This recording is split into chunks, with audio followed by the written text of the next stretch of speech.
We are now in Atlanta, Georgia with this horny husband and his wife. Does she know I'm a sex maniac? I am a colossal pervert. Same as yourself?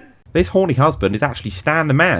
This is Stan the Man Urich. And he's the last one to get the dreaded phone call from Mike. Stan begins spiraling rapidly. Stan, it's come back.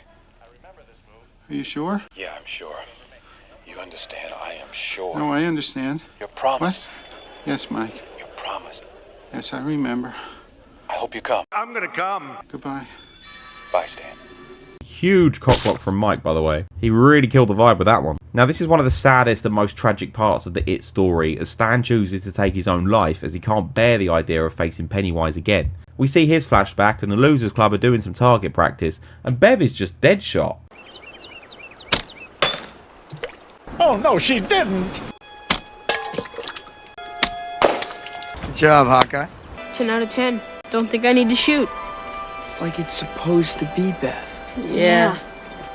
Whoa. No, women belong in the kitchen. I'm with Stan. Base? This is still crazy. No, it's not. I'm with Stan. So what if I can shoot good? You think a handful of stones are gonna Show stop? him, Richie. Richie shows the group that they'll be using silver instead of rocks. Stan is shown throughout this part of the movie to be the most scared of the group and is reluctant to face Pennywise. I mean, what good's it gonna do They're against... silver. They can kill it. Believe, Stanny, we have to. Lucky 7, Stanny. Said I was in. You mean we gotta go down there? Stan, if you don't want to go, now's the time to turn back. Great choice. Let's go. Then they all take a hit from Bong, well, Eddie's inhaler, but same vibes. Pass the inhaler to the left-hand side. They make their way into the lair, and we see the bullies watching them, with Henry promising that he will make sure that they don't come back from the sewers, and he makes a plan with the two other actual losers, which involves them splitting up to corner the group. Bully number 2 is scared to do this, but he is pressured by Henry and the other one. Go by myself, Henry? Go by myself, Henry? Yeah, go by yourself for a dog. What are you afraid of, huh? The boogeyman? Little bitch. As they descend into the sewers, Ben finds some ginger pubes or something. Oh my god, what is that? Oh my god! What is that? And Bev leads the way as the best shooter of the group. Good job, Hawkeye. The feminists are taking over. The most random jump scare ever happens with this bully that goes off on his own.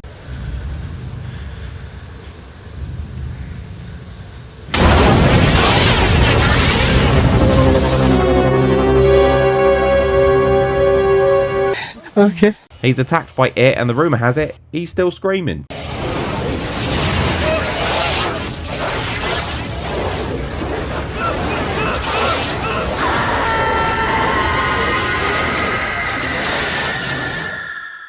Do you think he's dead?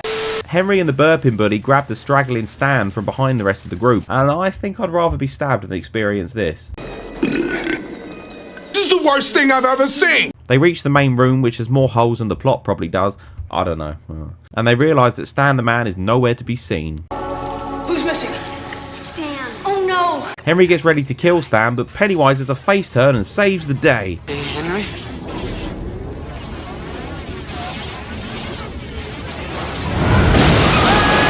What a plot twist, he's a good guy after all. This is what I'm guessing is his true form as the Deadlights. Remember, it is a shape-shifting entity, and Pennywise the Clown is just one of the forms that he chooses to take most of the time, as he finds that's the most effective way to scare the kids, and some adults too. Nope.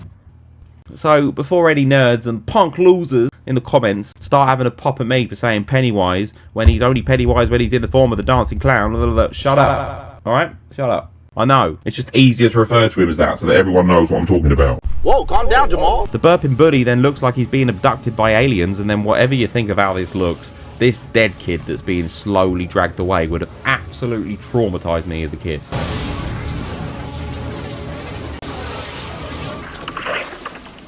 Belch. Oh yeah, why didn't I call him that? That's a good name, yeah. That makes so much more sense. I'll call him that from now on. Oh, well, maybe not. The Deadlights then sort of turn Henry into a David Bowie album cover. Stan returns to the main group and warns them that He's a coming. they get ready to use the power of friendship, but are overwhelmed and blinded by the Deadlights.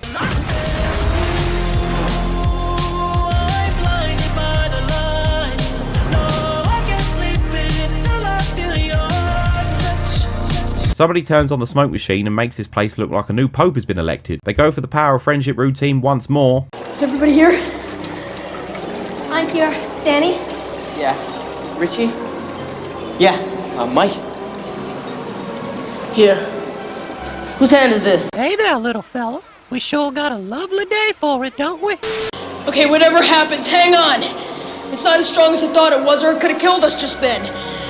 We have to resist! No Nut November be like. The ghost of It Past returns with Georgie taunting Bill, followed by Bev's dad, before my ex-girlfriend grabs him from behind. Richie, reaffirming his belief that nothing is there, seems to work as Wolfman's hands retreat. I said there ain't nothing there.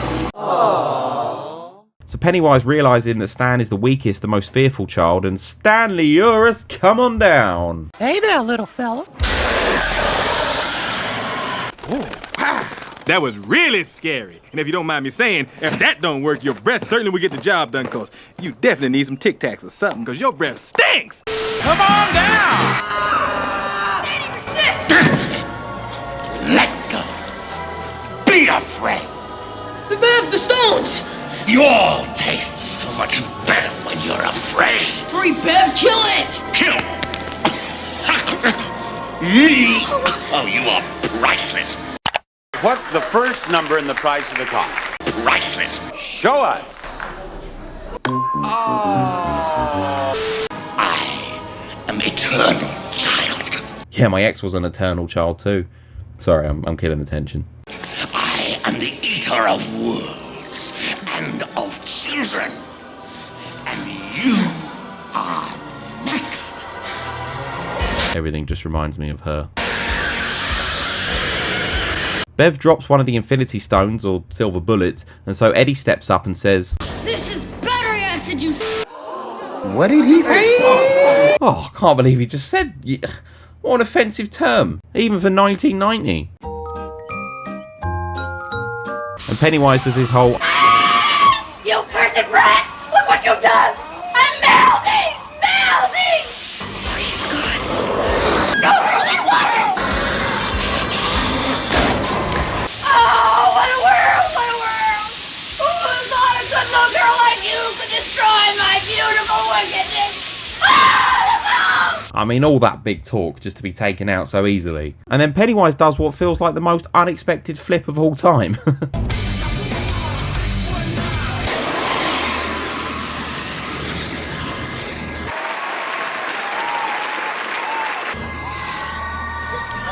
Bill tries to save Pennywise because he knows deep down he's just a misunderstood baby girl. Pennywise gets away and gives him the middle finger.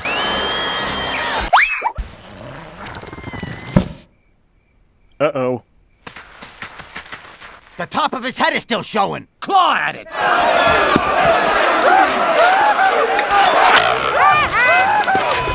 And I would have gotten away with it if it wasn't for you meddling kids. Bill wants to go after It to make sure that he's actually dead, but the others are like, nah bro, take the W and move on. It's dead? I don't think so. We gotta get out of here. We've gotta go after it. No, it's dead. We have to make sure. It sounded like it was dying. What if it didn't? Someone help me! I'm still alive, only I'm very badly burned. Can someone call an ambulance? I'm in quite a lot of pain. This is where we see them all make the pact to return to Derry if It ever comes back. I swear.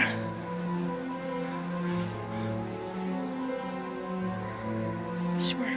He just swallowed some more food, didn't he? I know it, I just can't prove it. I swear. Swear. I swear it. No. No. No. No. No. No. No. Hell no. No. No. I refuse. No. No.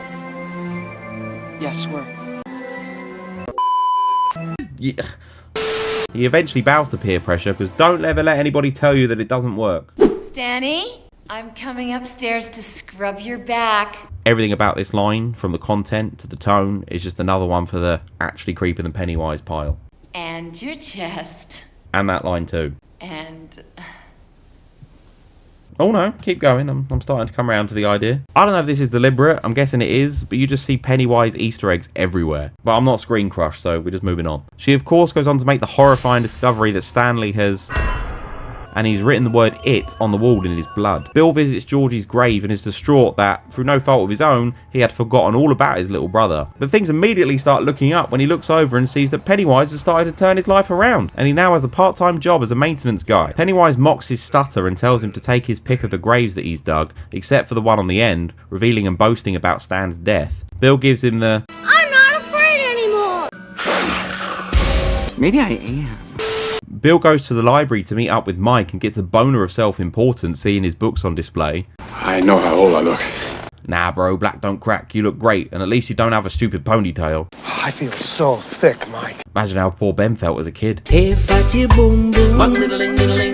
Mike tells Bill that his memory won't come back all at once, but slowly, and that because he himself stayed in Derry, his memory never left. Bill then remembers Beverly exists and says he remembers this part of town is where the poor people live, and oh, that's awkward because this is Mike's house. Awkward. Mike shows him that he came across his old bike in the pawn shop not too long ago, and fun fact, this is the same shot we've seen so far in Welcome to Derry and in It Chapter 2, where Stephen King made his Stan Lee-esque cameo. Nonce. He also says that he brought a repair kit for the bike months before he saw the bike itself, through some sort of positive intuition, and that something is guiding them like it did when they were the Magnificent Seven as kids. Bill touches the bike and remembers the time that I chased him and Stan. I mean, it looks like I was the one chasing them from this point of view. Richie drives back into Derry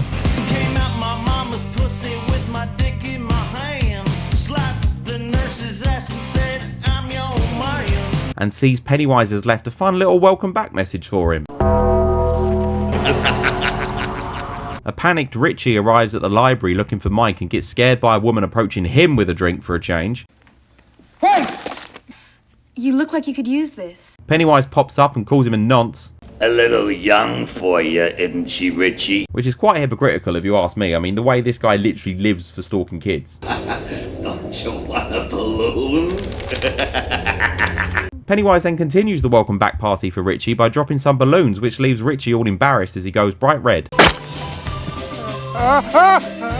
Pennywise tells Richie just to move on and let him go because he isn't interested in adults as he's a nonce. You're all too old. Richie then leaves the library because he can't bear the fact that Pennywise is a much better comedian than him. Alan, if you see... Excuse me, sir. Do you have Prince Albert in a can? You do? Well, you better let the poor guy out. Yeah, Mike Hanlon. That I had to go. That I had to get cleaned up. Hell yeah. Mike and Bill then relive their youth because I reckon they took the "too old" from Pennywise comment badly and it triggered some sort of midlife crisis. Mike gives Bill a pack of his old playing cards and Pennywise uses them to sing Queen.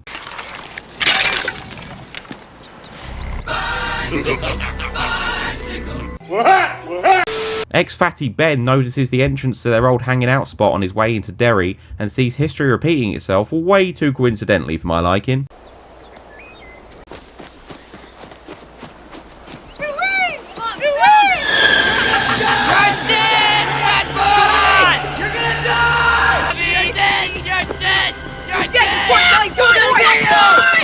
And surely it's not a coincidence, it's Pennywise, I think. Anyway, surely it is, right? Because Pennywise makes his presence felt in this moment anyway, and plays the same trick as before with his father calling him, but this time, because it's been 30 years, Ben's father has also lost a ton of weight. We can't wait to get you down here with us. I mean, I don't know what he's so scared for, it's only Ariana Grande. Ben then gets scared by a hobo and runs back to his taxi where the driver is like, what the f*** was all that about, mate? Are you reliving your childhood down there or something? To which Ben replies, something like that, just saying hi to some old ghost, you know. He then sees poor Pennywise doing his second job, selling balloons to incoming tourists, and Ben just rudely ignores him. Pennywise is gracious enough to still give him a balloon anyway, and encourages Ben to go back and apologise for his rudeness. Eddie arrives and watches this old man press a button that turns back time. What the hell? And oh my god, is that Walter White? It's all going on. Jesse, we have to cook. How old are you now, son? 11, almost 12. Old enough. Come with me. Alright, Prince Andrew. So young Eddie is of course reliving a memory where the pharmacist is telling him that he's actually just taking water that tastes like medicine and that his asthma is fake. His mother is just a hypochondriac bitch, making him believe this. He didn't say bitch. Eddie is like, it's still real to me, damn it! and runs out the store. Adult Eddie is still, however, treating his asthma as if it were real. Nothing like a good pull on the old lung sucker, huh?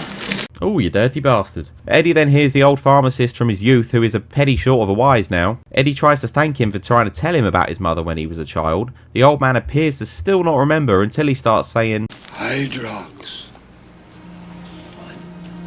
H2O. Water. It's only water. It's all in your head, sonny. You do remember me. Oh, Mr. Keene. and then boom! Pennywise suddenly goes inside the old man. That doesn't sound right, sorry. Yeah, with the show. Yeah, it sounds a bit gay at the moment. It's not gay. And warns Eddie to Get out of Derry while you still can. I don't know why this isolated insult out of nowhere made me laugh so much. Beware, girly boy. It's now Beverly's turn to confront her past as she goes to visit her dad. An old woman lives there now and tells her that her dad died 5 years ago. And Bev is like, what? Because on the bell it still said the surname of Marsh, and wait, nope. Typical Pennywise playing his harmless pranks. What's he like, eh? What are you like? The old lady reveals herself to be Mrs. Kirsch. I'm Mrs. Kirsch. And if you remember the book or the newer movies, you know where this is going. Mrs. Kirsch is likely in Welcome to Derry 2, but as of recording, there's only theories about her and she hasn't actually appeared yet. She invites her in for a cuppa and then kind of tells Bev that she stinks a little bit and that she should go and freshen up. Perhaps you'd like to freshen up. Of course, this is Clownface getting her to go back to the scene of the crime with the plug hole that Beverly immediately covers up. She then gets startled by this sound. Calm down, everyone. It's just nice old Mrs. Kirsch, alright? It's tea time!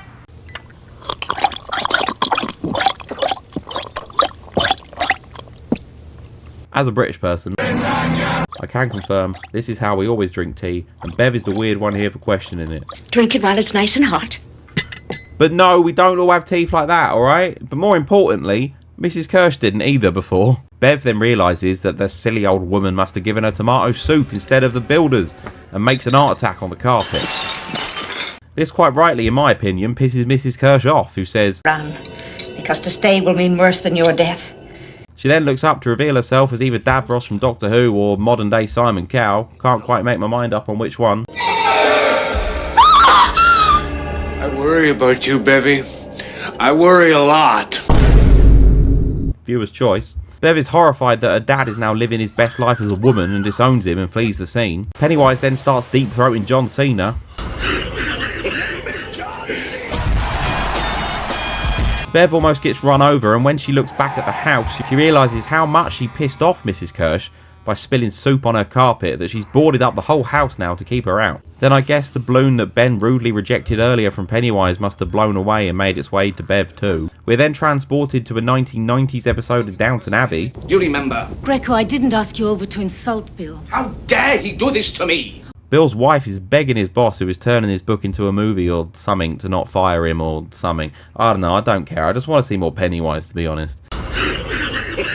He then threatens her with the old, "You'll never work in this town again," malarkey. He'll never work in movies again, I suppose you know that. We need to resolve this now. Very well, Mr. Hutton. Sure, we can come to some sort of arrangement.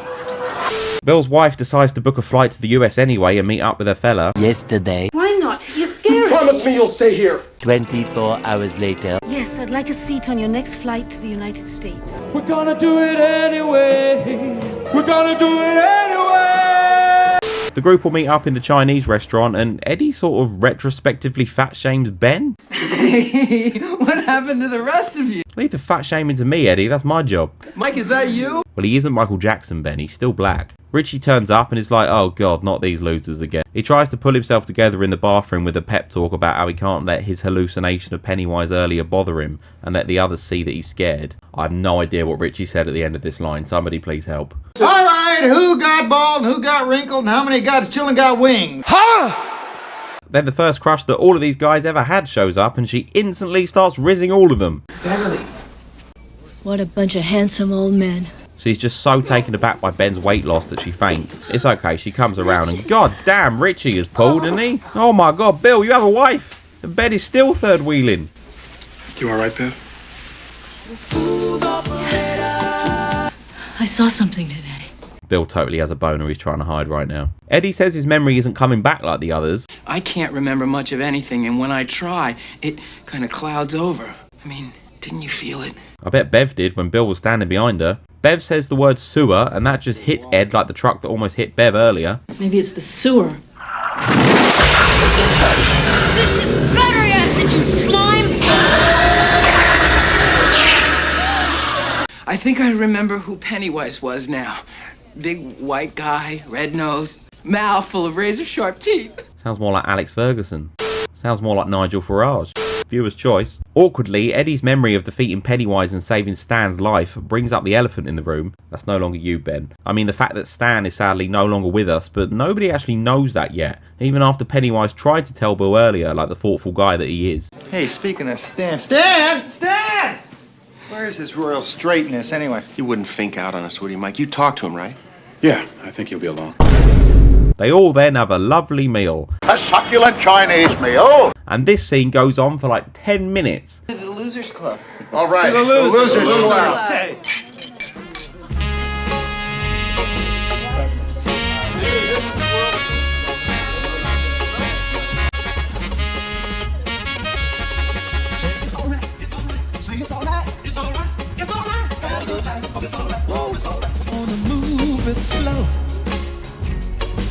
It's like an Iceland advert on loop or something. Crispy chicken parcels, delicious turkey crown, king prawn ring, ultimate chocolate gatto, and all these fabulous desserts. That's why mums go twice. When you move it slow, it sounds like a moan, and it's alright. Whoa, it's alright. Now listen to the beat. Now pat your feet. You got soul. Everybody, that's alright. Whoa, it's alright. Talking about your wives? How many times have you been to the altar, Richie? Oh, 4 or 5. Who the hell keeps count? Women all want the same thing. Base? Henry Bowers then gets brought up, which just leads to them speed running exposition at us. Me and Henry Bowers. Somebody please tell me he was hit by a freight train and put out of his misery. No such luck. You want to see Henry Bowers, you'll find him up at Juniper Hills. Ever since the trial where he confessed to all the murders of all the children. He was down there with us, down there in the sewer. That creep was gonna kill Stan. He was gonna kill us all. I remember when they pulled him out. His hair had turned white. He was babbling about a bright light. And a clown. No one believed. Except when he said he killed all the kids. And we didn't say anything. Not a word. But it was the killer, and we stopped it. We thought we did. I don't know why Eddie is so shocked at this information. Because did he just think that the old man had a hand like this? Speaking of old men, we get to see Henry Bowers, who obviously looks a bit older than the others after Pennywise turned him into Philip Schofield as a teen. Henry Bowers! Up here, sharp stuff. Even Pennywise knows this looks ridiculous.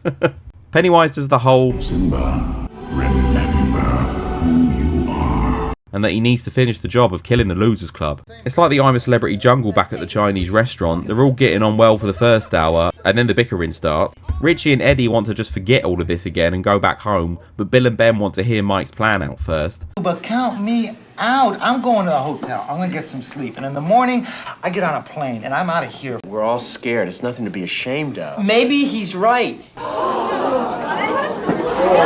You need to leave! I mean, if you were talking about going back into the sewer... We don't know what we're talking about yet, mainly because we haven't talked about it yet. He says he won't force anybody to stay and fulfill their childhood promise. Then they all take a fortune cookie, and it really does start to look like the I'm a Celebrity Get Me Out of Here jungle.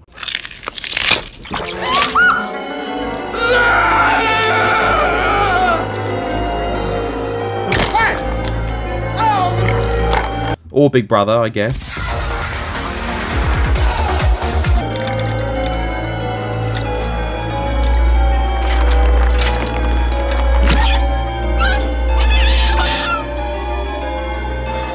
I've still seen worse places on Kitchen Nightmares. You wonder why I don't like your sauce. That is a dead lobster. Freshest thing in this kitchen is that pigeon flying around. What is it? What's wrong? Is something the matter? Is something the matter with you? Why are you swaying so much? Obviously the waitress can't see that everything looks like it's been made by Kay's cooking and the group just run away. I don't know if they did a hit and run with the bill.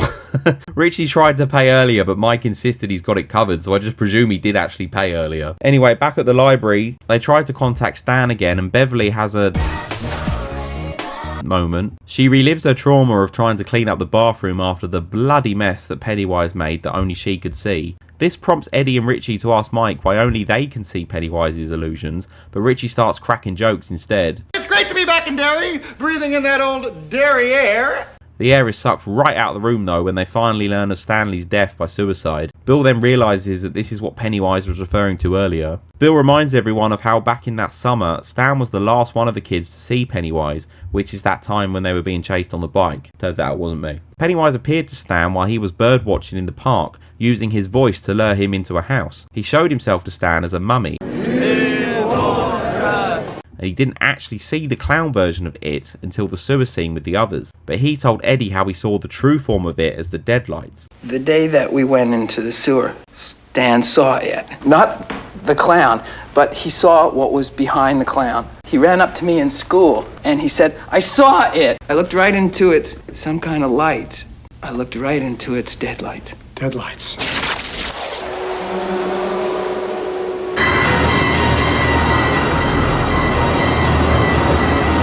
Pennywise then congratulates the team for their discovery with another cool party. Literally, it's straight from the fridge. And good news! The surprise party has a surprise guest as Stan is back. Richie, you still here? We never expected you to stick around. Nice nose job. No one would ever suspect. Haystack! Putting on a little weight, huh? Speaking of dads, Bevy, yours isn't worried about you anymore. He loves your choice in men. Wheezy, how's your sex life? What's your sex life? Well, Mikey, you did it. You got us all back here. I guess it's because it's the only way you'd ever see us. Since you're so lame, you'd never leave this town. Boom. Roasted. Pennywise and Stan need to work on their lip syncing though. They all float. They all float. He then starts causing chaos in the library. And does Bev or Ben have Richie's old zapper? Because what's he doing here?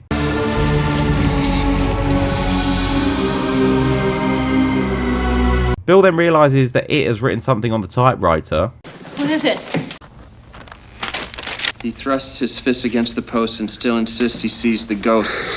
That's all it says over and over and over again. My mom gave me that to say to help with my stutter. No offense, pal. It ain't helping. Henry and Belch are finally reunited. Belch, what are you doing down there? You got a problem in there you need some help with, Henry? That's a good boy. Remember guys, you're not tough unless you do the hand gestures. You don't have to talk out loud, Henry. I can hear you when you just think it. Oh my god, every argument with the X started this way. Zombie Belch helps break Henry out of Juniper Hill and he gives him his old knife back. He then says he will take care of Mr. Tough Guy, who deserves it to be honest, after opening the door and delivering his line like this. All right, dog meat, I've had it. Your head's gonna be bouncing off the floor.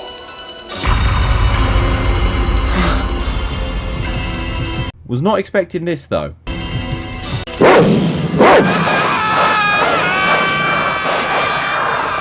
It's a good job he said dog meat and not... What's worse than the dog? There is only one thing worse than a rapist. Boom. A child. No.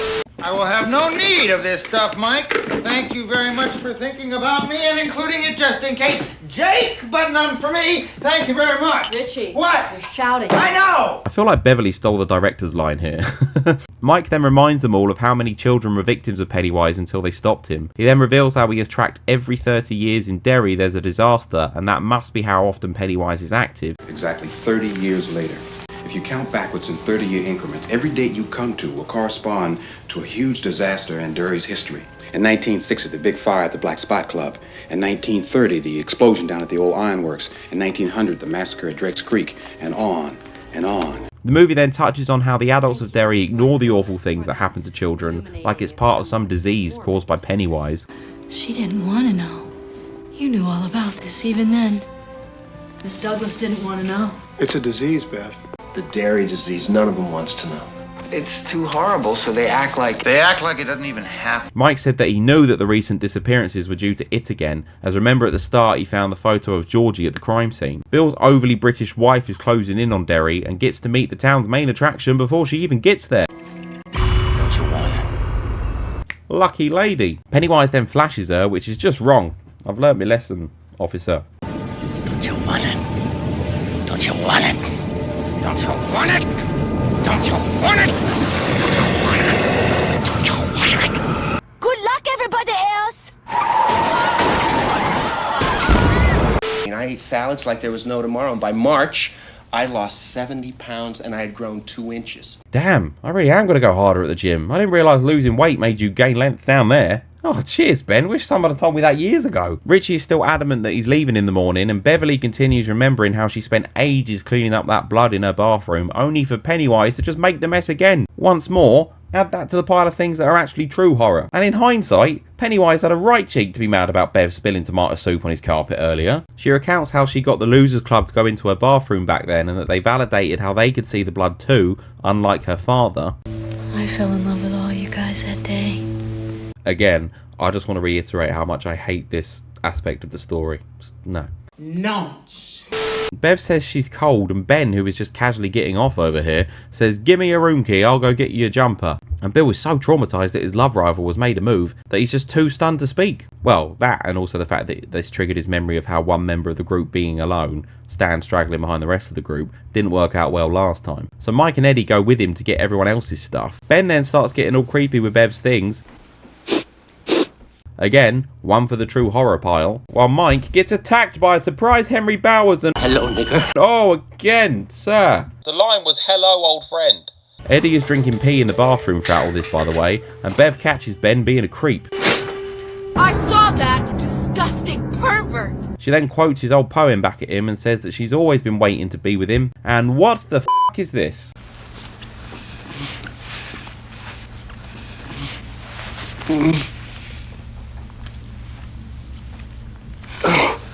Oh, Beverly.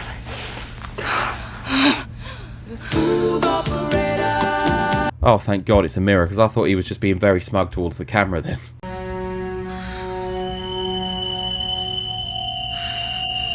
Damn, boy, he's thick! That's a thick-ass boy! Damn!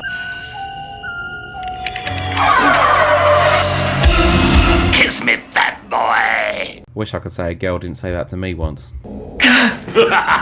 So yeah, Pennywise has fooled him into being gay, just like in that deleted scene of Spider-Man Far From Home. I really like you. I really like you too.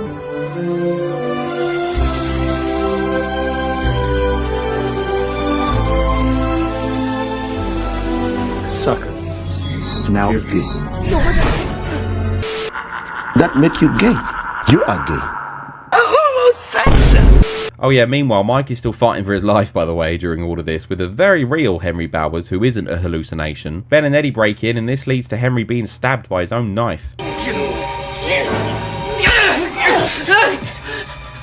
Will they ever leave that poor guy alone? First a stoning, now they've stabbed him. Who's the bullies again? Mike is being rushed to the hospital after being stabbed from before, and there's a joke in here about this being a clown car with how all of them fit into it. Okay, I'm not being funny. As much as I like Mike, he's probably my favourite out of the lot, to be honest. I think being stabbed by an actual person under the influence of Pennywise is a way better way to go than whatever happens to you if he eats you and you're stuck in some Deadlights place or whatever. But that's just a very defeatist and depressing perspective. Sorry, just carry on. Ben is trying to console Beverly, but honestly, I think he's just having flashbacks to the last time he was hugging her. Ben offers her some words of comfort, which makes the Pennywise drop for Bev that Ben was her secret admirer poet as a kid, which just freaks him the f*** out for obvious reasons. When I was young, I thought it was Bill, but it was you, wasn't it? Damn it, Bev, is that you in there? Is that the clown?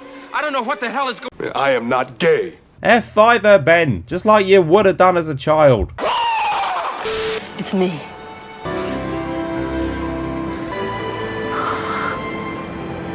Okay, somehow their kissing is just as bad as his and Pennywise's kiss from before.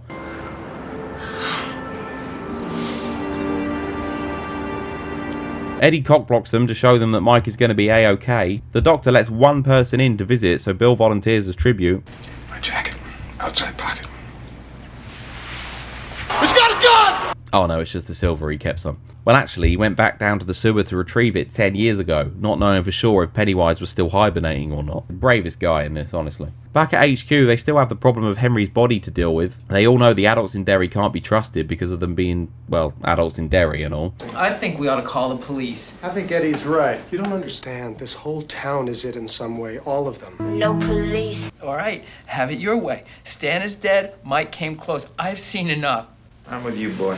You can put this behind you just like that? I am a little old for monster hunting, Bill. He says while sounding like a toddler. Anyway, after some squabbling, they decide to just put the TV on and hang a do not disturb sign on and just run out of the hotel. Appreciate it if you just put that on my card, send me a receipt. Oh, certainly, Mr. Hanson. Me too, thank you. Ditto, thanks. Fine, loads of fun. Gotta go, bye. Just before he left the room, however, Richie sees the news report about more kids going missing, which tugs on his conscience a little bit. Bill then sees the child and presumably his mother playing piano together, and this leads to him having a change of heart about leaving town. All of the group are ready to ditch, but Bill gives an Avengers Assemble-esque speech. I just saw something, and I have no idea if it was real. Welcome to the modern age of AI, buddy. If any of you would have seen it or not, I can't go. Because if I do, I'm going to live with this until I go insane. Till I can't tell the difference between my life and my bad dreams. I'm going back in. This time I'm going to kill it.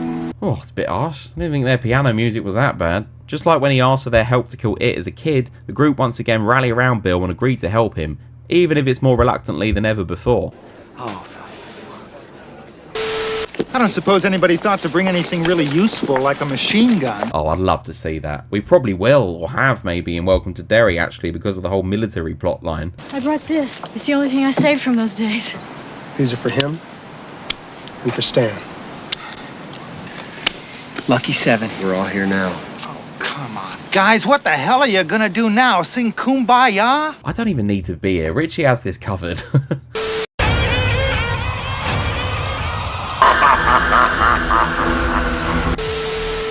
I don't believe in destiny. I just do what's best for me. Don't listen to my enemies. They're just full of jealousy. Yeah, this legacy.